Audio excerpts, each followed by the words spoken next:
विद्या मंदिर के प्रांगण में गणित दिवस को मनाने के लिए उपस्थित हुए हैं।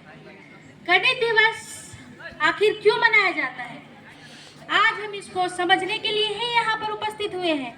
गणित का हमारे जीवन में बहुत ही महत्व है।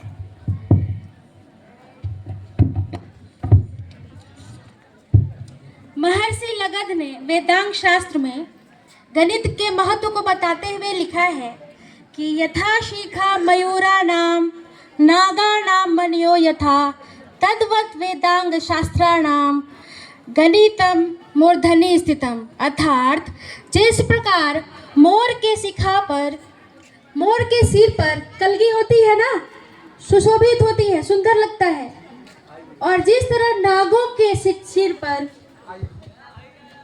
मणि होता है, उसी प्रकार सभी वेदों और शास्त्रों में गणित का स्थान सबसे ऊपर है। ज्ञान विज्ञान के क्षेत्र में भारत देश ने हमारे बहुत सारे महान गणितज्ञ हुए, आर्यभट्ट, वराहमिहिर, कृपाचार्य, शकुंतला देवी, जिन्होंने विश्व को शून्य की संकल्पना दी, दशमलव प्रणाली का आविष्कार किया एवं अंक के स्थानीय मान से अवगत कराया। हमारे अनगिनत महान गणितज्ञों में एक महान गणितज्ञ थे श्रीनिवास अयंगर रामानुजन। इनका जन्म 22 दिसंबर 1887 में तमिलनाडु के इरोड शहर में हुआ। भैया एवं बहनों, श्रीनिवास रामानुजन का जन्म बहुत ही अभाव में गुजरा। उनका जीवन में इतना अभाव था कि उनके पास पर्याप्त मात्रा में पेपर भी नहीं होते थे कि वो अपने सारे फॉर्मूले को लिख सके। इसलिए वो स्लेट लेकर के बैठते थे, उस पर सारा कैलकुलेशन करते थे और अंत में अपने इक्वेशन को राइट डाउन करते थे। मात्र 12 वर्ष की आयु में ही उन्होंने सूत्रों की रचना करनी शुरू कर दी थी। अपने छोटे से जीवन काल में उन्होंने 3900 से भी ज़्यादा सिद्धांत दिए, जिन्हें गणितीय भाषा में इक्वेशंस और आइडेंटिटीज कहते हैं। उनके बारे में हार्डी का कहना है कि जिन इक्वेशंस को बनाने के लिए, जिन बातों को समझने के लिए अन्य गणितज्ञ 5 से 6 घंटा ले लेते थे, उसे श्रीनिवास रामानुजन पलक झपकते ही सॉल्व कर दिया करते थे। एक बार की बात है, कैम्ब्रिज विश्वविद्यालय में जीएच हार्डी ने विश्व भर के वैज्ञानिकों को 100 अंकों के पैमाने पे नापा, यानी कि रेटिंग प्रोवाइड की। उसमें जीएच हार्डी ने खुद को 20 मार्क्स दिए, अन्य वैज्ञानिकों को, गणितज्ञों को 30-35 मार्क्स दिए, किंतु श्रीनिवास रामानुजन को 100 में से 100 अंक दिए। इतने प्रतिभावान थे हमारे श्रीनिवास रामानुजन। उन्होंने इनफाइनाइट कैलकुलेशन का फॉर्मूला दिया। उनकी बायोग्राफी का नाम है the man who know infinity. Infinity जो कि जिसकी गणना ही नहीं की जा सकती, उसको समझने वाले थे हमारे श्रीनिवास रामानुजन। उन्होंने मॉक थीटा फंक्शन 1919 में उन्होंने मॉक थीटा फंक्शन दिया, और मॉक थीटा फंक्शन ऐसा फंक्शन था जिससे इनफाइनाइट टर्म्स तक के कैलकुलेशन किए जा सकते थे। 2002 में जब ब्लैक होल का कॉन्सेप्ट आया, तब उसमें पता चला कि बिना मॉक थीटा फंक्शन के प्रयोग के बिना ब्लैक होल का कॉन्सेप्ट क्लियर नहीं किया जा सकता। यानी श्रीनिवास रामानुजन अपने समय से 83 साल आगे चल रहे थे। मॉक थीटा फंक्शन के हेल्प से हम असंख्य क्रमों तक चलने वाले कैलकुलेशन को किया जा सकता है।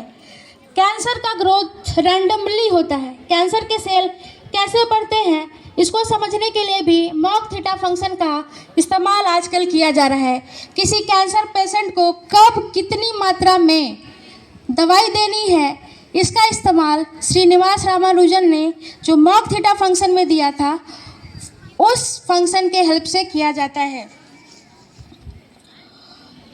तो आज हम उन्हीं के जन्म दिवस के अवसर पे अपने प्रांगण में गणित दिवस सेलिब्रेट कर रहे हैं। बच्चों, बहुत सारे बच्चों के मन में ये भावना होती है कि गणित बहुत टफ है। गणित टफ नहीं है, गणित हमारे दैनिक जीवन में है। गणित एक फन है, लेकिन इसे हम कब एंजॉय करेंगे? जब इसके साथ खेलना शुरू करेंगे। खेलना कैसे शुरू करेंगे? हमें बहुत ज़्यादा प्रैक्टिस करनी होगी, तब गणित हमें आसान लगने लगेगा। गणित में सभी बच्चों की रुचि होती है, सभी के जीवन में गणित है, बस इसे समझने की ज़रूरत है। अंत में मैं एक गीत के लिरिक्स के द्वारा अपने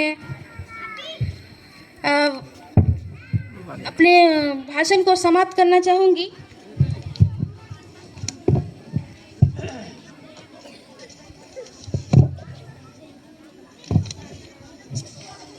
गीत के बोल हैं, मैं गीत गा नहीं रही हूँ, आप उसके लिरिक्स को सुनिए। शुरू में कुछ गुनगुना दूंगी, बाकी के लिरिक्स आप लोग समझिएगा। जब जीरो दिया मेरे भारत ने मेरे भारत ने, दुनिया को तब गिनती आई। तारों की भाषा भारत ने दुनिया को पहले सिखलाई। देता ना दशमलव भारत तो यूं चांद पे जाना मुश्किल था। धरती और चांद की दूरी का अंदाजा लगाना मुश्किल था। सभ्यता जहाँ पहले आई, पहले जन्मी है जहाँ पे कला। अपना भारत वो भारत है जिसके पीछे संसार चला और आगे बढ़ा, यूं आगे बढ़ा, बढ़ता ही गया। भगवान करे ये और बढ़े, बढ़ता ही रहे और फूले फले, बढ़ता ही रहे और फूले फले। धन्यवाद। वाह, वंडरफुल।